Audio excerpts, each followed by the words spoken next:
سرسبز اس گلزار کے یہ پھول یہ عطار کے، مردہ دلوں کو دے جلا ہادی ہے طلبگار کے، طلبگار کے۔ الحمد للہ رب العالمین والصلاة والسلام علی خاتم النبیین، اما بعد فاعوذ باللہ من الشیطان الرجیم، بسم اللہ الرحمن الرحیم، الصلاة والسلام علیک یا رسول اللہ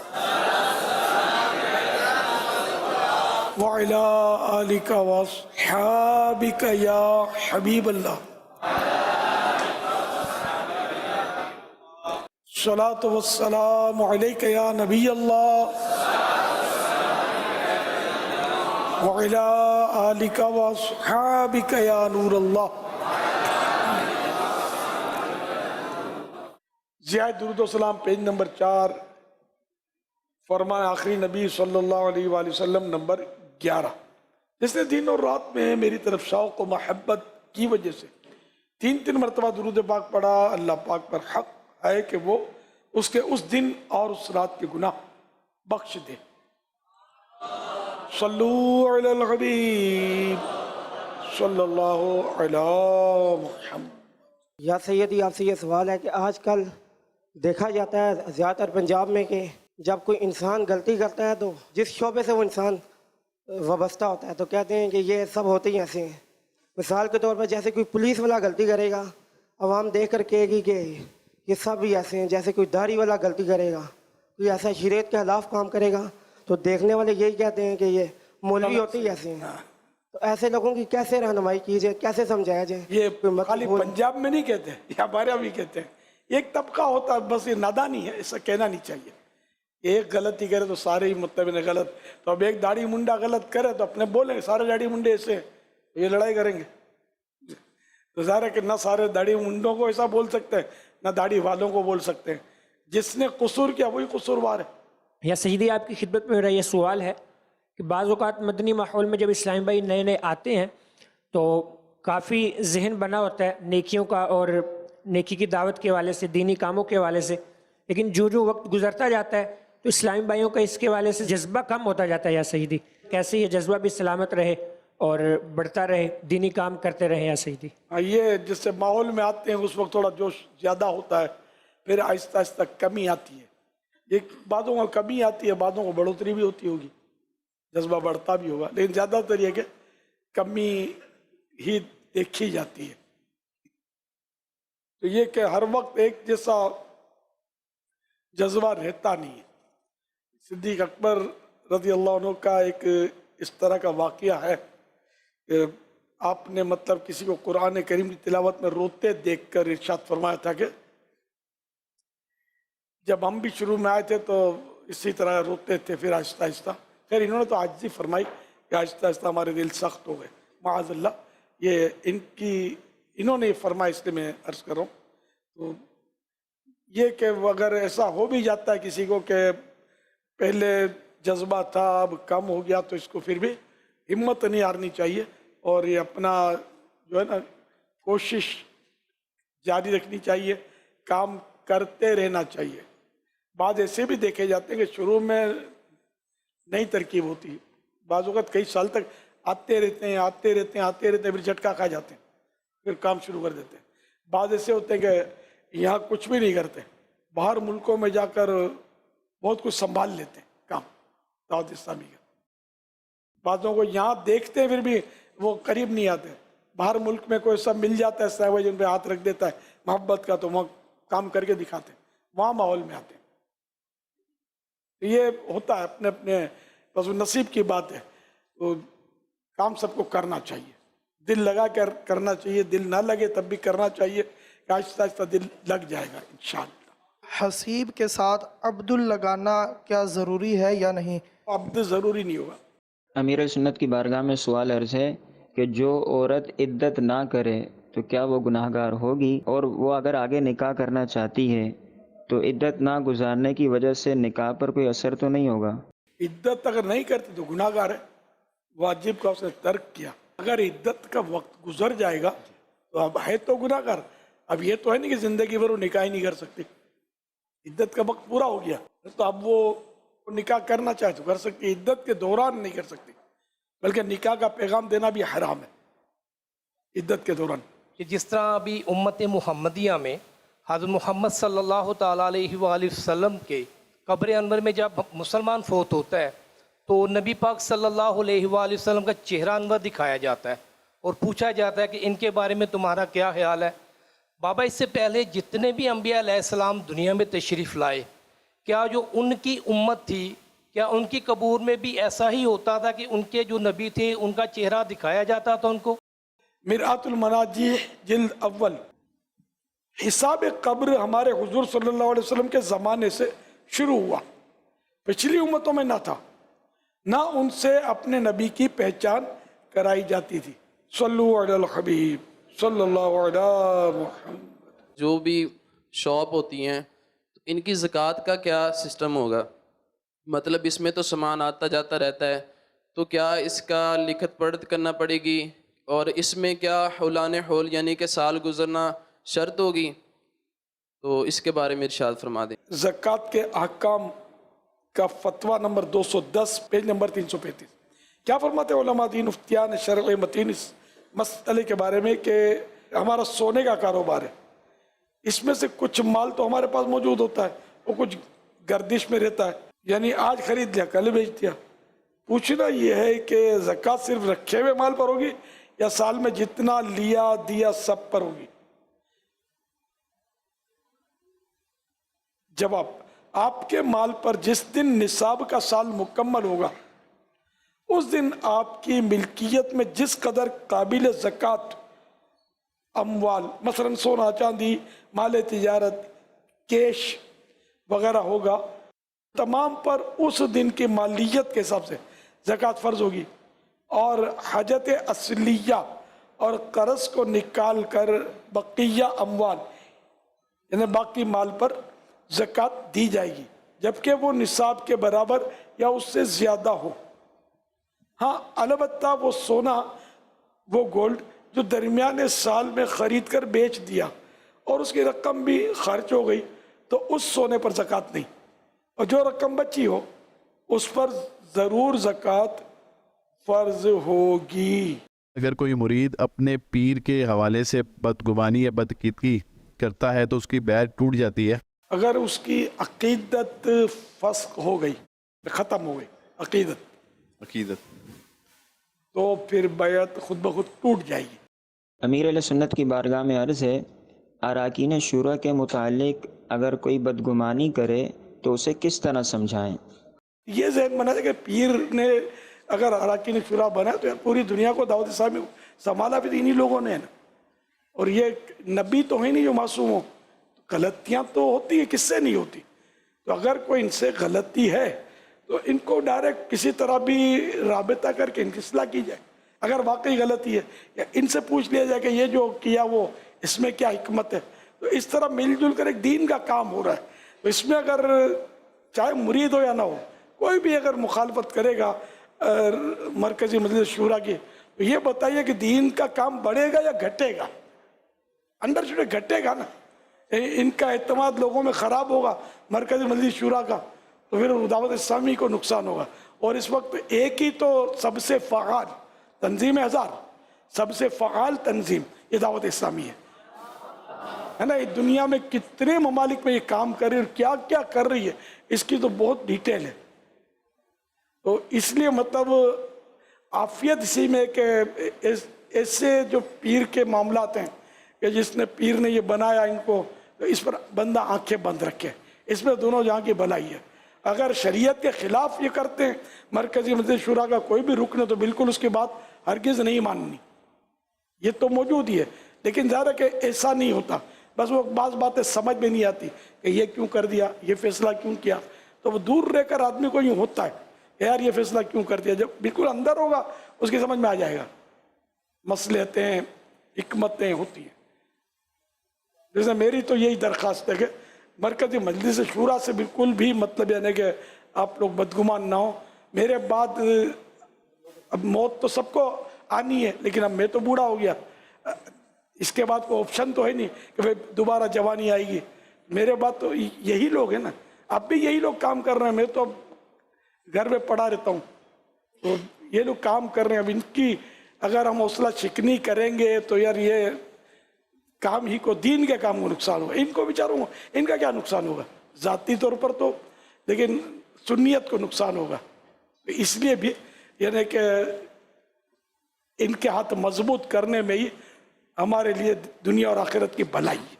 आपकी बारगाह में सवाल है कि हम ताजरों के अंदर, हम जब ताजरों का इज्तिमा करते हैं हफ्ते में एक दफ़ा, तो हमें बड़ी मुश्किल पेश आती है कि इज्तिमा रखने के बाद हम जब दावत देने के लिए जाते हैं तो इस्लामी भाई या जो दीगर दुकानदारान होते हैं वो तशरीफ़ नहीं लाते, बाद में उज़र पेश करते हैं कि हमारे पास रश बहुत ज़्यादा था, लड़के आज कम थे, तो या मुझे याद नहीं रहा।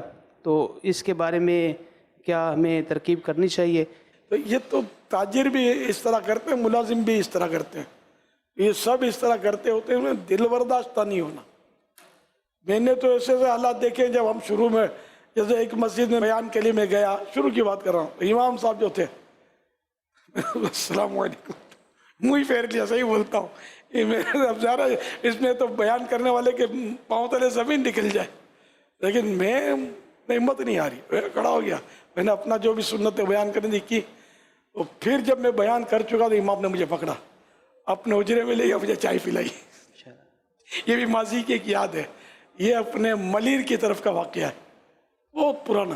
तो ये कि अपने हिम्मत नहीं हारनी, तो काम अपना किया जाना। कहीं के मेरे साथ ऐसा होता था, मैं बयान का मैंने ऐलान किया एक जगह कि मैं आपको रुकिए, मैं वज़ू का तरीका बताऊंगा। तो एक बूढ़े साहब थे, वो तुम वज़ू सिखाओगे हमको? हमारे इमाम साहब सिखाते हैं, चलो नहीं कर रही थी मुझे बयान। मेरे पास टिफिन बॉक्स था अपना खाने का, अब अपने मुंह पूछ के हम चले गए, और वो कहीं बैठ के खा लिया, बस में बैठे और पूछ के स्टाफ निकल गए। फिर भी हिम्मत नहीं आ रही है, अल्हम्दुलिल्लाह करते आज माशाअल्लाह लोग आंखों पे बिठा रहे हैं। तो अभी से ही सारे ताजिर आपके पीछे घूमना शुरू कर दें, ये मुश्किल है, ये आहिस्ता आहिस्ता आएंगे आपके पास। अब तो आपके पास तो पकाया है यार, जिसने पकाया वो उसने किस तरह पकाया होगा।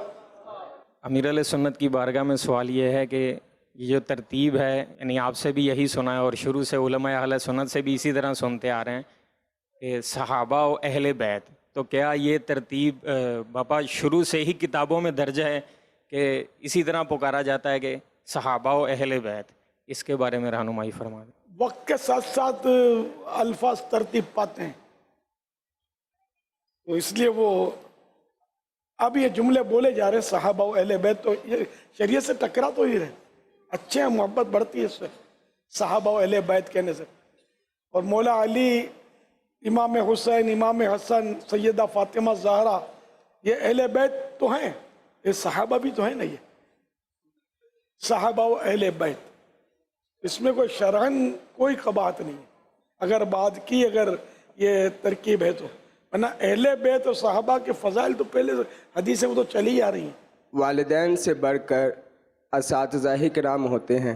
वालिदा के बारे में आया कि जब नफल नमाज पढ़ रहे हों तो वालिदा को मालूम ना हो, वो आवाज़ दें तो नमाज तोड़ देनी चाहिए। तो क्या असातिज़ा के लिए भी ऐसे है कि वो आवाज़ दें तो नमाज तोड़ दें? हर सूरत में नमाज तोड़ने का नहीं होता, लेकिन पता नहीं है उनको।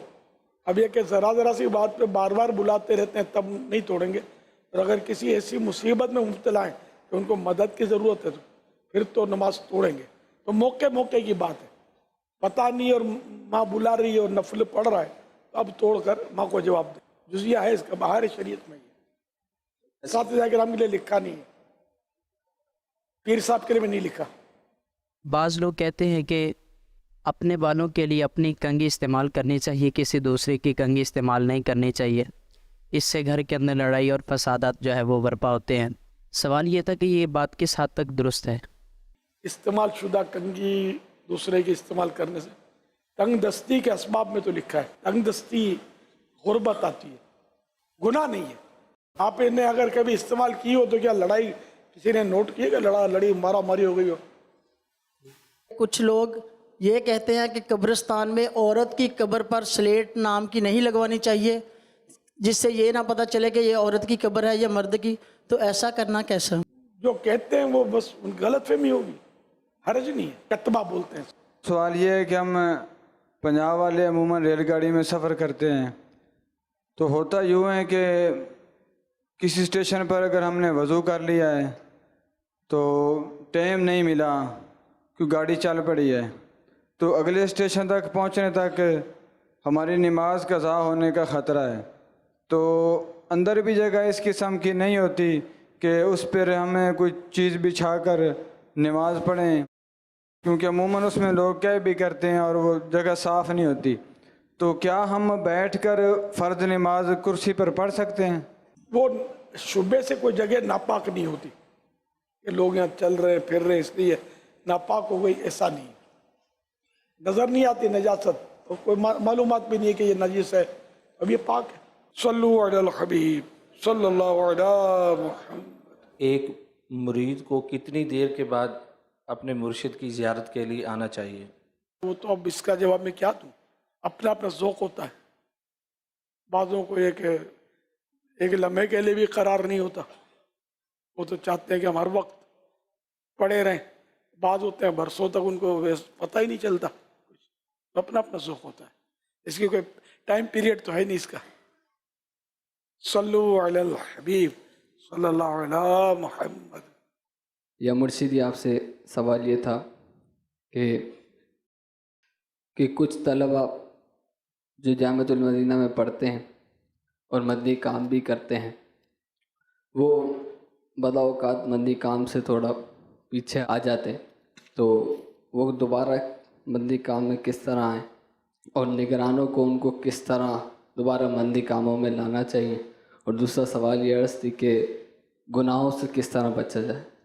جو دینی کام نہیں کرتے یا کرتے تھے اب نہیں کرتے، تو ان کو ذرا انفرادی کوشش کریں، ان پر سمجھائیں، ان کو محبت بڑھاؤ، مجلس بھی بن گئی ہے، تو اس طرح وہ بھی کوشش کرتے ہیں کہ جو اس سے جو پہلے آتے تھے اب نہیں آتے، اب پیچھے ہٹ گئے، تو سمجھاتے رہیں، کوشش کرتے رہیں، انشاءاللہ سمجھانا فائدہ دے گا۔ وَذَكِّرْ فَإِنَّ الذِّكْرَىٰ تَنفَعُ الْمُؤْمِنِينَ، اور سمجھاؤ کہ سمجھانا مسلمانوں کو فائدہ دیتا ہے، یہ قرآنی آیت ہے، کوشش کرتے رہیں۔ گناہوں سے بچنے کے لیے کہ گناہوں سے سچی توبہ کرے، پکا عہد کرے کہ آئندہ گناہ نہیں کروں گا، گناہوں کے نقصانات، ان کی وعیدات، ان کے عذابات کا مطالعہ کرے، تو اس طرح گناہوں سے بے رغبتی انشاءاللہ ہوگی، نفرت ہوگی، خوف آئے گا، بچت کی بھی صورت ہوگی انشاءاللہ۔ چلتے پھرتے یا خبیرو یا خبیرو یا خبیرو یا خبیرو پڑھنا بھی گناہوں کا ایک علاج ہے۔ صلو علی الحبیب صلی اللہ علی محمد۔ بعض اوقات ہوتا یوں ہے کہ امام رکوع میں پہلے جاتے ہیں اور اس کے بعد تکبیر کہتے ہیں، اور اٹھتے وقت بھی یہی عمل ہوتا ہے۔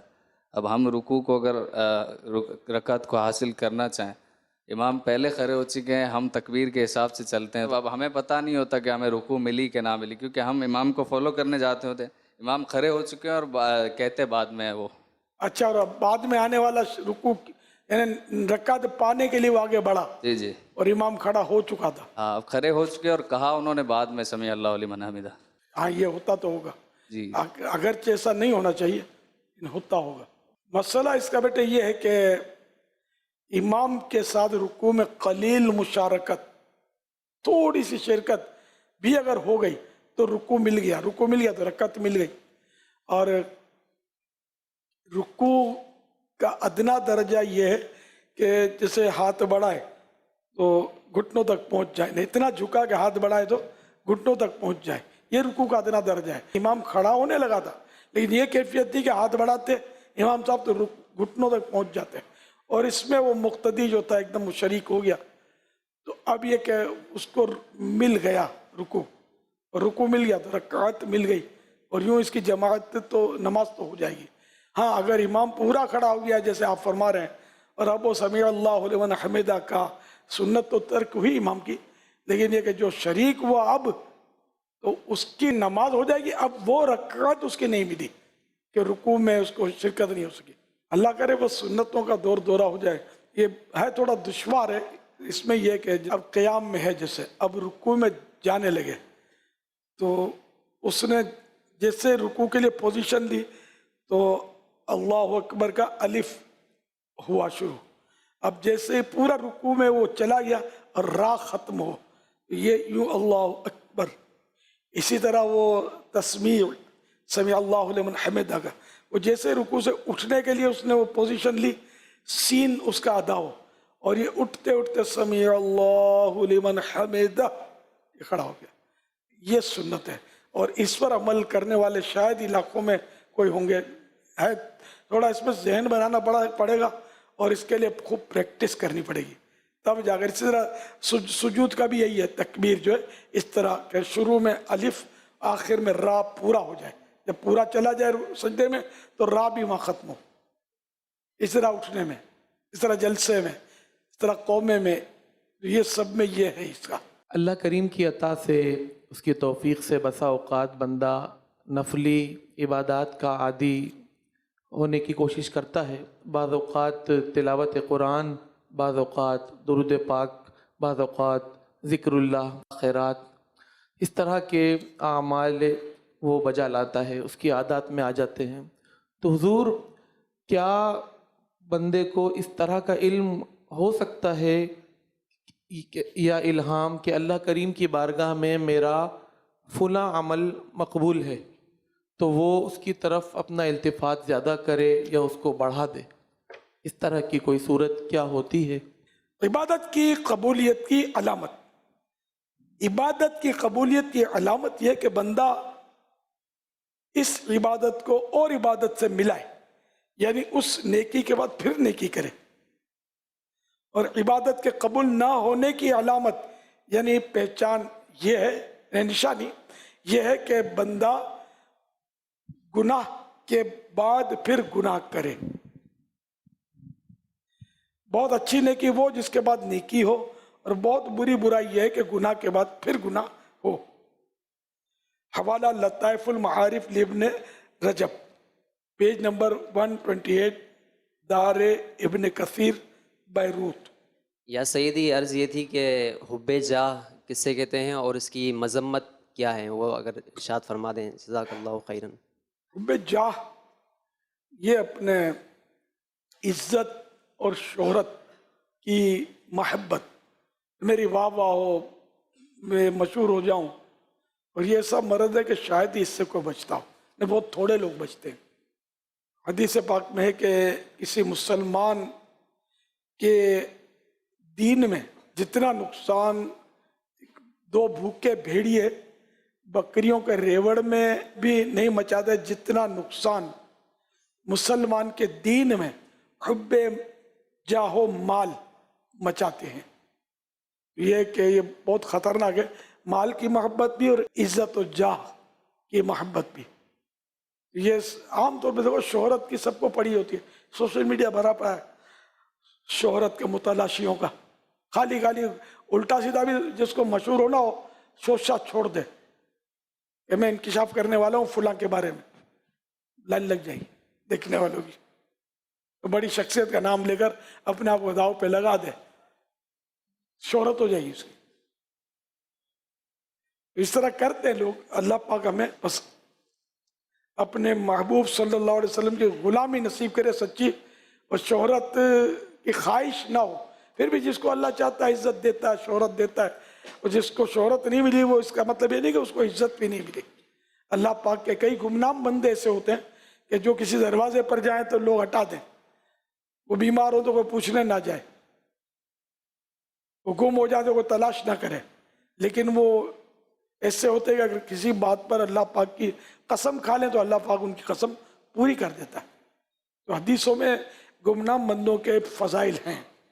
सवाल है कि आपने फैज़ान रमज़ान में तहरीर फरमाया जिसका ख़ुलासा है कि जब महीनों के नाम रखे जा रहे थे तो जो महीना जिस मौसम में था वही उसका नाम रखा गया, लेकिन अब ऐसा नहीं होता। इस हवाले से रहनुमाई फरमा दें। तो वो तो रखे गए तब रखेगा। अब जैसे कि बहार का मौसम था, बहार की शुरुआत का मौसम था, तो उस वक्त रबी माने बहार, रबीउल अव्वल शुरुआत के बाहर, और जब मौसम बहार का बिल्कुल एंड आ गया, आखिर, तो उस वक्त महीने का नाम रखा गया रबी उल आखिर हुआ।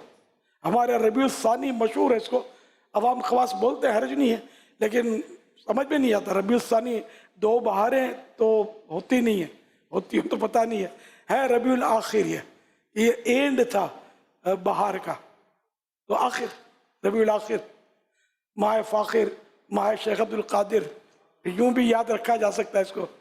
बहरहाल रबी सानी कहने में कोई मना नहीं है, पढ़ा नहीं है मना इसका, क्योंकि अवाम खवास उलमा वगैरह सभी बोल रहे हैं रबी सानी, तो इसलिए वो यूं नहीं कहेंगे कि ये गलत है, हमसे वो ज़्यादा जानते होते हैं। लेकिन ये कि माना पर सबकी नज़र वही भी ज़रूरी नहीं है हर वक्त। सल्लु अलल हबीब सल्लल्लाहु अला मुहम्मद। हुजूर, अर्ज़ ये थी कि फ़ारिग़ तहसील होने के बाद तालिब इल्म के लिए 2 इलाके अवेलेबल है। एक ऐसा इलाका है कि जहाँ पर उसकी वाक़फ़ियत भी ज़्यादा है, मदनी काम भी पहले करता रहा, लेकिन वहाँ पर थोड़ी मुशक्क़तें ज़्यादा हैं उसके लिए दीनी काम के एतबार से। और दूसरा इलाका एक ऐसा है कि जहाँ पे उसके लिए सहूलियात भी ज़्यादा हैं, सैलरी भी ज़्यादा हैं और दीगर आफरें वग़ैरह भी मौजूद हैं।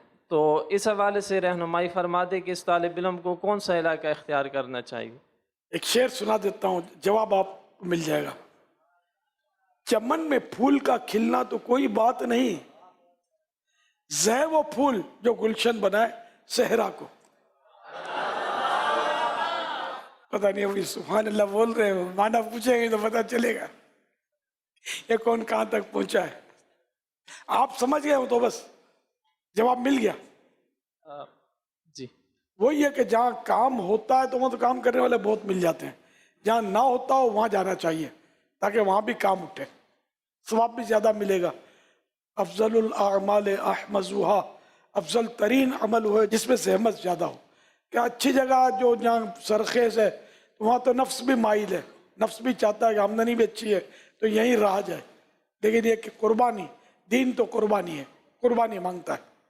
हुजूर, आपकी बारगाह में सवाल अर्ज़ है कि अक्सर हम वॉलेट के अंदर नाल पाक और नाल पाक के साथ कुछ तावीज़ात वगैरह भी वॉलेट में रखते हैं, और वॉलेट को पॉकेट बैक साइड में रखना कैसा, पैंट की बैक साइड में रखना कैसा? वॉलेट, ये बटवा, हम तो बटवा बोलते थे पहले, ये पीछे रखते हैं बराबर है, और ये तबीयत को गवारा तो नहीं है वाकई, यानी कि पीछे फिर अरे बैठ भी जाएगा उस पर, ये समझ में नहीं आता।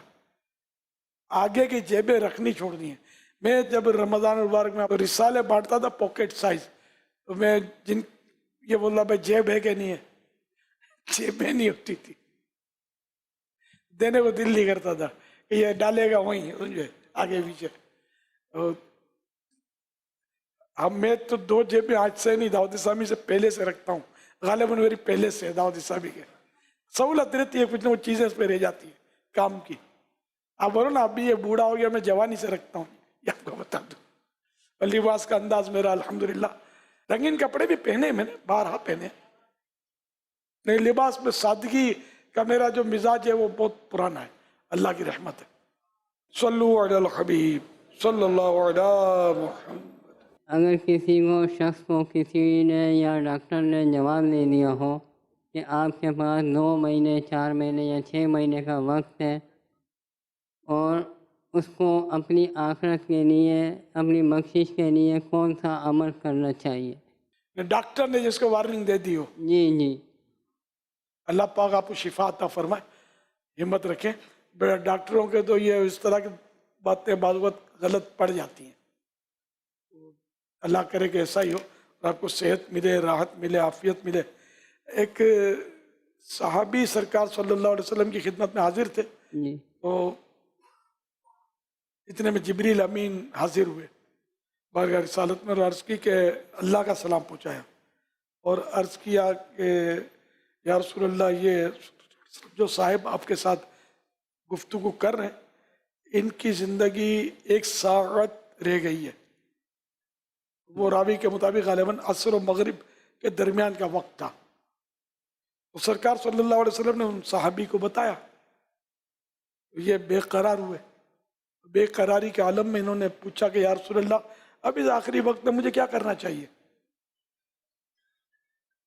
तो सरकार सल्लल्लाहु अलैहि वसल्लम ने इरशाद फरमाया क्या, इल्म हासिल करने में लग जाओ।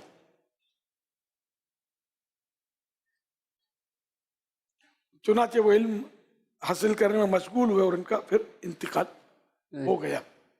रावी का कहना यह कि अगर इल्म दीन हासिल करने से भी कोई अफजल अमल होता तो सरकार सल्लल्लाहु अलैहि वसल्लम ऐसे वक्त में उसे यही इरशाद फरमाते। तो यूं मतलब इल्म दीन हासिल करना ये बेहतरीन अमल है, इसमें न साइड इफेक्ट नहीं है। जिस तरह दुनियावी इल्म हासिल करे उसमें साइड इफेक्ट होते, इल्म दीन में नहीं होते साइड इफेक्ट्स।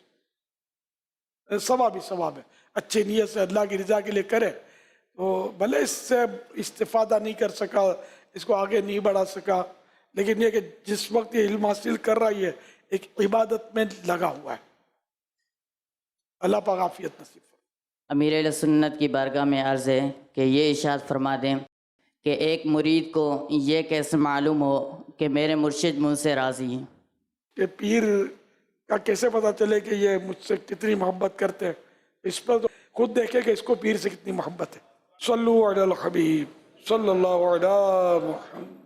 सरसब्ज इस गुलजार के ये फूल है अतार के,